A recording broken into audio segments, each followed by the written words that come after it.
Kupitia kipindi gari alipo, changamoto kweli ilikuwa kubwa.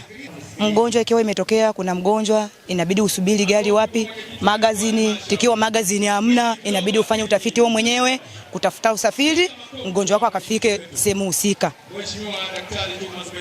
Alafu ikiwa kama magazini hapana gari, inabidi utumie gari la Mkongo. Sasa umbali wa kutoka Mkongo, kutoka magazini kuja Lusewa ni mbali sana.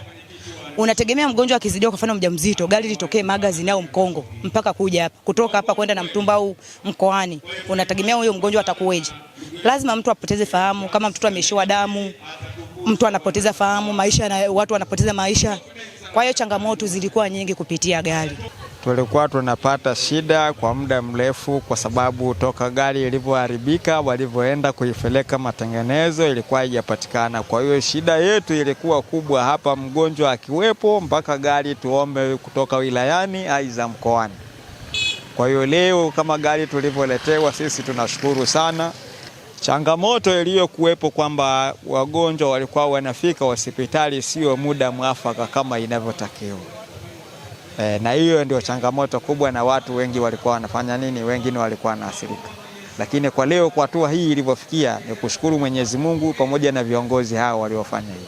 Kwa mwaka uliopita tulikuwa na kifo kimoja tu kwenye ukanda wa Lusewa, lakini sasa tunatarajia kuondoa vifo kabisa katika huu ukanda wa Lusewa kwa uwepo wa gari hii, kwa sababu itasaidia rufaa ya haraka na kuwafikisha wagonjwa hospitali ya rufaa mkoa au hospitali ya wilaya. Mgonjwa yoyote asichangishwe hata shilingi 100.